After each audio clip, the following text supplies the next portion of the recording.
Hello welcome back to my YouTube channel. അപ്പോൾ നമുക്ക് ഇന്ന് ഈ വീഡിയോയിൽ ബയോകെമിസ്ട്രി എന്ന് പറഞ്ഞ ഒരു സബ്ജക്റ്റ് എങ്ങനെയാണ് അപ്രോച്ച് ചെയ്യേണ്ടതെന്നും, അതായത് മെയിനായിട്ട് ഫോക്കസ് ചെയ്യുന്നത് നമ്മൾ ടെക്സ്റ്റ് ബുക്ക് എങ്ങനെ വായിക്കണം, ടെക്സ്റ്റ് ബുക്ക് വായിച്ചിട്ട് എങ്ങനെയാണ് നോട്ട്സ് ഒക്കെ അതിൽ നിന്ന് പ്രിപ്പയർ ചെയ്യേണ്ടത്, സോ അതുവഴി നമ്മുടെ ആൻസർ ഷീറ്റ് എങ്ങനെയാണ് പ്രസന്റ് ചെയ്യേണ്ടതെന്നും ഒരു ഐഡിയ നമുക്ക് കിട്ടും. പിന്നെ നമ്മുടെ വീഡിയോയുടെ ലാസ്റ്റ് ആയിട്ട് നമുക്കൊരു ബയോകെമിസ്ട്രി എന്നൊരു സബ്ജക്റ്റ് നമുക്ക് എങ്ങനെ കുറച്ചുകൂടി ഇൻട്രസ്റ്റിംഗ് ആക്കാം, അല്ലെങ്കിൽ അതിൻ്റെ ഒരു ഇമ്പോർട്ടൻസും കൂടെ ഞാൻ പറയാം. മേ ബി അത് നിങ്ങൾക്ക് ഈ ഒരു സബ്ജക്റ്റിനോടുള്ള ഒരു ബോറിംഗ് ഫീൽ ചിലപ്പോൾ കുറച്ചെങ്കിലും മാറാം.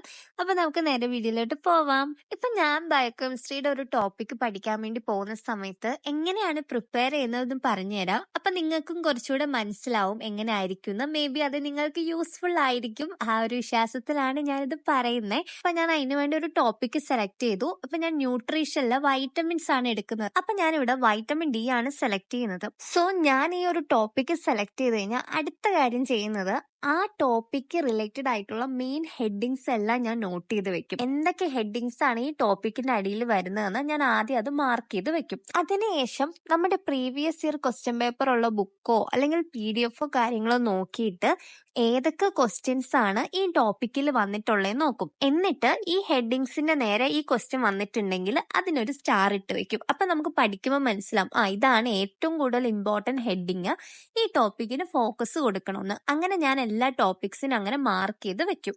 ഇനി അടുത്ത് നമ്മൾ ടെക്സ്റ്റ് ബുക്ക് വായിക്കേണ്ട പരിപാടി. നമുക്ക് എല്ലാവർക്കും വരുന്നൊരു കുഴപ്പം എന്താന്ന് വെച്ചിട്ടുണ്ടെങ്കിൽ നമുക്ക് ടെക്സ്റ്റ് ബുക്ക് ഫുള്ള് വായിക്കാനുള്ള ഒരു ത്വര ഉണ്ടാവും. അതായത് നമ്മൾ നീറ്റിനൊക്കെ പഠിച്ചിട്ടുള്ള പോലെ തന്നെ A to Z വായിക്കണോ അല്ലെങ്കിൽ വായിച്ചില്ലേ കുഴപ്പമുണ്ടാവോ എന്നുള്ളൊരു ഫീലിംഗ് വരും. അത് നാച്ചുറൽ ആണ്. അപ്പൊ സത്യം പറഞ്ഞു കഴിഞ്ഞാൽ നമുക്ക് ഈ ടെക്സ്റ്റ് ബുക്ക് ഫുള്ള് വായിക്കേണ്ട ആവശ്യമില്ല. എല്ലാത്തിനും മെയിൻ പോയിന്റ്സ് മാത്രം പിക്ക് ചെയ്തിട്ട് അത് നല്ല രീതിയിൽ ഒരു പ്രസന്റ് ചെയ്യുന്ന രീതിയിൽ ആക്കിയെടുത്താൽ മാത്രം മതി. പക്ഷെ നമ്മൾ ഈ നീറ്റൊക്കെ കഴിഞ്ഞ് വന്നിരിക്കുന്നതുകൊണ്ട് തന്നെ നമുക്ക് അതിനുള്ള ഒരു ടെൻഡൻസി പെട്ടെന്ന് കിട്ടണമെന്നില്ല. അപ്പൊ അതിനു വേണ്ടി നമ്മൾ ഫസ്റ്റത്തെ ഒരു വൈറ്റമിൻ അല്ലെങ്കിൽ ഫസ്റ്റത്തെ ഒരു മിനറൽ അല്ലെങ്കിൽ ഫസ്റ്റത്തെ ഒരു അമിനോ ആസിഡ് നമ്മൾ വായിക്കുന്ന സമയത്ത് നിങ്ങൾക്ക് ഒരു സാറ്റിസ്ഫാക്ഷന് വേണ്ടി നമ്മൾ ഫുൾ ഒന്ന് വായിച്ചോ. അത് വായിച്ചു കഴിയുമ്പോൾ നിങ്ങൾക്ക് മനസ്സിലാവും ഇതിൽ കുറേയൊക്കെ ഇമ്പോർട്ടന്റും പക്ഷെ കുറേയൊക്കെ നമുക്ക് വേണ്ടാത്ത കാര്യങ്ങളാണെന്ന്. അപ്പൊ നമ്മൾ ആ വേണ്ട കാര്യങ്ങൾ മാത്രം പിക്ക് ചെയ്യാൻ നമ്മൾ പഠിക്കും. ഉദാഹരണത്തിന് ഇപ്പൊ നമ്മൾ ഈ വൈറ്റമിൻ ഡിയുടെ ഫസ്റ്റ് പാരഗ്രാഫ് നോക്കിയിട്ടുണ്ടെങ്കിൽ അവിടെ നമുക്ക് കാര്യമായിട്ടുള്ള ഒന്നും തന്നെ ഇല്ല. അതുകൊണ്ട് തന്നെ നമുക്ക് അത് ഫുള്ള് വായിച്ച് ഇനി സമയം കളയേണ്ട ആവശ്യമില്ല ഇനി ഫെർദർ ആയിട്ട് മറ്റു വൈറ്റമിൻസ് നോക്കുന്ന സമയത്ത്. ഇനി നമ്മൾ നോട്ട് പ്രിപ്പയർ ചെയ്യുന്ന സമയത്താണെങ്കിൽ നമുക്ക് എന്തെങ്കിലും ഒരു ഇൻട്രൊഡക്ഷൻ ആയിട്ട് 2 സെന്റൻസോ ഒരു സെന്റൻസ് എന്തെങ്കിലും വേണം.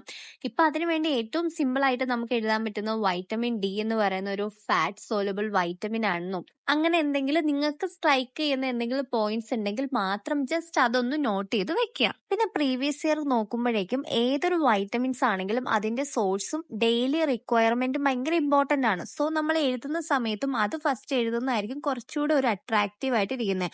അപ്പൊ അത് നമുക്ക് നോക്കിക്കഴിഞ്ഞാൽ ടെക്സ്റ്റ് ബുക്കിൽ വലിയൊരു പാരഗ്രാഫ് ആയിട്ട് ഉണ്ടായിരിക്കുന്നത്. സത്യം പറഞ്ഞാൽ അതിൻ്റെ അകത്ത് അതൊന്നും വേണ്ട. ഇവിടെ നമുക്ക് സൺലൈറ്റും ഈ എഗ് യോക്കും അങ്ങനത്തെ കുറച്ച് പോയിന്റ്സ് മാത്രമാണ് ഇമ്പോർട്ടന്റ്. അപ്പൊ അത് മാത്രം നിങ്ങൾ എഴുതിയിട്ട് നോട്ട് ഉണ്ടാക്കുന്നതാണ് ഏറ്റവും നല്ലത്. അതുപോലെ തന്നെ ഡെയിലി റിക്വയർമെന്റ് അതും ഈ പാരഗ്രാഫ് ആയിട്ട് ഫുൾ എഴുതേണ്ട ആവശ്യമില്ല. ചിൽഡ്രൻ എത്രയാണ്, പ്രഗ്നൻസി ലാക്ടേറ്റിംഗ് മദറിന് എത്രയാണ്, അഡൽട്സിന് എത്രയാണ്, അങ്ങനത്തെ കാര്യങ്ങൾ സെപ്പറേറ്റ് ചെയ്ത് എഴുതിയിട്ടുണ്ടെങ്കിൽ മാത്രം തന്നെ മതി. ഇനി ഏതൊരു വൈറ്റമിൻസ് ആണെങ്കിലും അതിലൊരു ഇമ്പോർട്ടന്റ് പാർട്ടാണ് അതിന്റെ മെറ്റബോളിസം എന്ന് പറയുന്നത്. ടെക്സ്റ്റ് ബുക്ക് വായിക്കുമ്പോൾ കുറച്ച് നല്ല ബോറിംഗ് ആണ്. അതിൽ നമ്മൾ ഫസ്റ്റ് ചെയ്യേണ്ട എന്താന്ന് വെച്ചിട്ടുണ്ടെങ്കിൽ ആ പാരഗ്രാഫിൽ ഹൈലൈറ്റ് ചെയ്തിരിക്കുന്ന കുറച്ച് വേർഡ്സ് ഉണ്ടായിരിക്കണം. അത് നമ്മൾ ഫസ്റ്റ് തന്നെ അണ്ടർലൈൻ ചെയ്യണം. അതായത് ഇതെന്ന് പറയുന്ന കീ വേർഡ്സ് ആയിരിക്കും. അതായത് ഒരു എക്സാമിനർ നമ്മുടെ ഒരു ആൻസർ ഷീറ്റ് നോക്കുന്ന സമയത്ത് ഈ വേർഡ്സ് ആയിരിക്കും മെയിൻ ആയിട്ട് ആള് ശ്രദ്ധിക്കുന്നത്. അതുകൊണ്ട് തന്നെ അത് നമ്മൾ അണ്ടർലൈൻ ചെയ്ത് വെക്കുക. അതിനുശേഷം നമ്മൾ ഈ മെറ്റബോളിസം പാർട്ട് നമ്മുടേതായ രീതിയിൽ പോയിന്റ് ആയിട്ടോ അല്ലെങ്കിൽ ഫ്ലോ ചാർട്ട് ആയിട്ടോ നമ്മൾ വരയ്ക്കണം. സോ ഞാനിവിടെ ഫോർമേഷനും വൈറ്റമിൻ ഡി എന്ന് പറയുന്നത് മെയിൻ പോയിന്റ്സ് ആയിട്ടാണ് ഇവിടെ എഴുതിയിരിക്കുന്നത്. അതിനുശേഷം ടെക്സ്റ്റ് ബുക്കിലുള്ള പോലെ തന്നെ മെയിൻ ആയിട്ടുള്ള കീവേഡ്സ് ഞാൻ ഇപ്പൊ എഴുതിയിരിക്കുന്ന ബ്ലൂ ഇങ്ക് ആണ്. അതിൽ ഓപ്പോസിറ്റ് ആയിട്ടുള്ള ബ്ലാക്കിംഗ് ആണ് കുറച്ചുകൂടെ നല്ലത്. ഇപ്പൊ എൻ്റെ ബ്ലാക്കിംഗ് ഇല്ലാത്തതുകൊണ്ട് തന്നെ ഞാൻ ഈ പെൻസിൽ വെച്ചിട്ടാണ് അണ്ടർലൈൻ ചെയ്യുന്നത്. അപ്പൊ നമ്മൾ അങ്ങനെ തന്നെ പ്രാക്ടീസ് ചെയ്യുമ്പോൾ നമുക്ക് ആൻസർ ഷീറ്റ് കുറച്ചുകൂടെ നല്ല രീതിയിൽ അട്രാക്റ്റീവ് ആക്കാനും അതിന്റെ കൂട്ടത്തിൽ നമ്മൾ എക്സാമിനറിന് ആ കീവേഡ്സ് പെട്ടെന്ന് തന്നെ പിക്ക് ചെയ്യാൻ വേണ്ടിയും പറ്റും. അതുപോലെ തന്നെ ഫ്ലോ ചാർട്ട് ആയിട്ട് ഇപ്പൊ നമ്മൾ ഈ ആക്ടിവേഷനും വൈറ്റമിൻ ഡി ഫ്ലോ ചാർട്ട് ആയിട്ടാണ് ഞാൻ വരച്ചിരിക്കുന്നത്. പിന്നെ ഇതിൽ മെയിൻ ആയിട്ടുള്ള ഒരു കാര്യം എന്ന് വെച്ചിട്ടുണ്ടെങ്കിൽ നമുക്ക് പറ്റുന്ന പോലെ തന്നെ കുറെ ഡയഗ്രാംസ് ഇതിൽ ഇൻക്ലൂഡ് ആക്കാൻ വേണ്ടി നോക്കുക. നോക്കുക. ഇപ്പൊ ഈ ഫ്ലോ ചാർട്ട് നോക്കിയിട്ടുണ്ടെങ്കിൽ നമ്മൾ തോന്നും ഇതിലൊക്കെ എന്ത് ഡയഗ്രാം വരയ്ക്കാനാണെന്ന്. പക്ഷെ നമ്മൾ ഡയഗ്രാം വരയ്ക്കണം. നമുക്കറിയാം വൈറ്റമിൻ ഡിയുടെ ആക്ടിവേഷൻ 2 ഓർഗണിലാണ് നടക്കുന്നത്, ലിവറിലും കിഡ്നിയിലും. സോ നമ്മൾ ഈ ഫ്ലോ ചാർട്ട് വരയ്ക്കുന്ന സമയത്ത് സൈഡിൽ എവിടെയെങ്കിലും ഒരു ലിവറോ സൈഡിൽ എവിടെയെങ്കിലും ഒരു കിഡ്നിയോ വരച്ചിട്ടുണ്ടെങ്കിൽ തന്നെ അത് കാണുമ്പോൾ ഓക്കെ, ആ ലിവറിലാണ് കിഡ്നിയിലാണെന്ന് എക്സാമിനറിന് മനസ്സിലാവും. അപ്പൊ നല്ല രീതിയിൽ കൺസെപ്റ്റ് ഒക്കെ അറിയാം. അല്ലെങ്കിൽ മൊത്തം വായിക്കാണ്ട് തന്നെ ആൾക്കൊരു മനസ്സിലാവും. അതല്ല, കുറച്ചുകൂടെ ഒരു അട്രാക്റ്റീവ് ആയിട്ട് അല്ലെങ്കിൽ കുറച്ചുകൂടെ ക്രിയേറ്റീവ് ആയിട്ട് നമുക്ക് ഈ മെറ്റബോളിസം ലിവറിന്റെ ഉള്ളിലായിട്ട് വരച്ച് കാണിച്ചാലും മതി. ദാ ഇതുപോലെ അങ്ങനെ ചെയ്യുമ്പോഴും കുറച്ചുകൂടെ നല്ല രീതിയിൽ അട്രാക്റ്റീവ് ആവത്തേ ഉള്ളൂ. അങ്ങനെയൊക്കെ നമുക്ക് നല്ല രീതിയിൽ ക്രിയേറ്റീവ് ആയിട്ട് നിങ്ങളുടെ രീതിയിലൊക്കെ നിങ്ങൾക്ക് ചെയ്യാവുന്നതാണ്. സോ അപ്പൊ ഇനിയുള്ള ബാക്കിയുള്ള കാര്യങ്ങൾക്കും ഇതേപോലെ തന്നെയാണ്. ലൈക്ക് ഫങ്ഷൻസിന്റെ കേസിലാണെങ്കിൽ പോലും പോയിന്റ്സ് മാത്രം ഡയഗ്രാംസും കൂടെ ഇൻക്ലൂഡ് ചെയ്തിട്ട് നമ്മൾ എഴുതുന്നതാണ് ഏറ്റവും കൂടുതൽ നല്ലത്. പിന്നെ വൈറ്റമിൻ ഡിയുടെ ഡെഫിഷ്യൻസി എന്ന് പറയുന്നത് ഏറ്റവും ഇമ്പോർട്ടന്റ് ആയിട്ടുള്ള ഒരു ക്വസ്റ്റ്യൻ ആണ്. അതിൽ ഏറ്റവും ഇമ്പോർട്ടന്റ് ആണ് റിക്കറ്റ്സ് എന്ന് പറയുന്നത്. ഇപ്പൊ നമ്മുടെ റിക്കറ്റ്സിന്റെ ഏരിയ നോക്കിയിട്ടുണ്ടെങ്കിൽ അത്യാവശ്യം കുറേ വലിയൊരു പാരഗ്രാഫ് ആണ് ഉണ്ടാകുന്നത്. സോ ഇതിന് നമ്മൾ കുറേ ഹെഡിങ്സ് ആക്കണം. ഇപ്പൊ ഞാൻ അത് കാണിച്ചു തരികയാണെങ്കിൽ ഇപ്പൊ റിക്കറ്റ്സ് എഴുതുന്ന സമയത്ത് ഞാൻ പറഞ്ഞിട്ടുള്ള പോലെ തന്നെ ആദ്യം ഡെഫിനിഷൻ, ആ ഒരു ഹെഡിങ് മസ്റ്റ് ആണ്. അപ്പൊ നമ്മൾ ടെക്സ്റ്റ് ബുക്ക് വായിച്ചിട്ട് ആ ഒരു ഡെഫിനിഷൻ പോലെ ഒരു സെന്റൻസ് നമ്മൾ എഴുതണം. അതിനുശേഷം അതിന്റെ കോഴ്സ് ആയിട്ട് വൈറ്റമിൻ ഡിയുടെ ഡെഫിഷ്യൻസി എന്ന് പറഞ്ഞിട്ട് നമ്മൾ ടെക്സ്റ്റ് ബുക്കിലുണ്ട്, അതിലെ പോയിന്റ്സ് തന്നെ എഴുതിയാൽ മതിയാവും.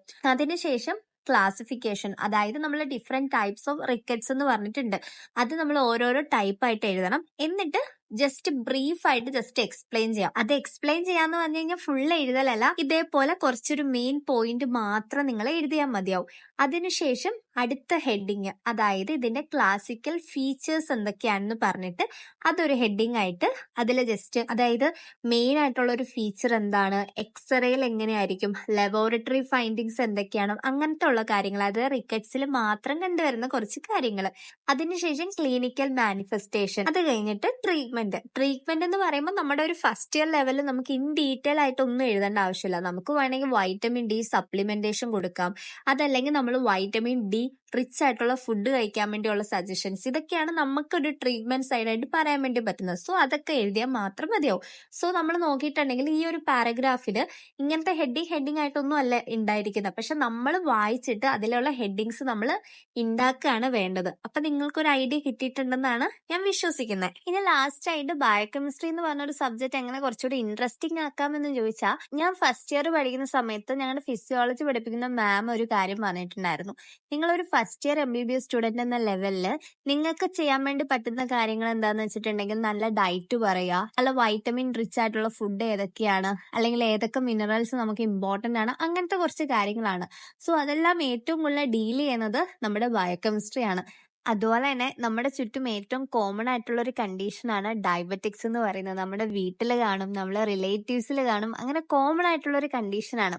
അതിനെപ്പറ്റി ഇൻ ഡീറ്റെയിൽ ആയിട്ട് നമുക്ക് ഫസ്റ്റ് ഇയർ തൊട്ട് പഠിപ്പിച്ചു തരുന്നത് നമ്മുടെ ബയോകെമിസ്ട്രിയിലാണ്. സത്യം പറഞ്ഞു കഴിഞ്ഞാൽ അത് നമ്മുടെ ഈ ഒരു കണ്ടീഷൻ എന്ന നിലയിലും നമ്മുടെ എക്സാം എന്ന നിലയിലും ഏറ്റവും ഇമ്പോർട്ടന്റ് ആയിട്ടുള്ള ഒരു ടോപ്പിക്കാണ്. സോ അതിന്റെ ഏറ്റവും ബേസിക് ആയിട്ടുള്ള ഒരു ഐഡിയ നമുക്ക് പറഞ്ഞു തരുന്നത് നമ്മുടെ ബയോകെമിസ്ട്രിയിൽ തന്നെയാണ്.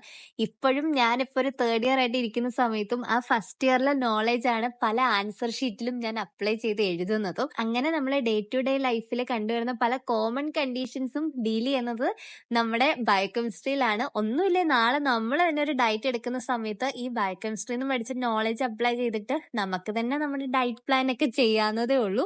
അപ്പൊ അങ്ങനെ നമുക്ക് കുറച്ചൊക്കെ ഇൻട്രസ്റ്റിംഗ് ആയിട്ട് നമുക്ക് ബയോകെമിസ്ട്രി എടുക്കാം. അപ്പൊ അത്രേ ഉള്ളൂ ഈ ഒരു വീഡിയോ. നിങ്ങൾക്ക് കുറച്ചെങ്കിലും യൂസ്ഫുൾ ആയിട്ടുണ്ടെന്നാണ് ഞാൻ വിശ്വസിക്കുന്നത്. അപ്പൊ അത്രേ ഉള്ളൂ. അപ്പൊ അടുത്തൊരു വീഡിയോയിലേക്ക് കാണുന്നവരിക്കും ബൈ.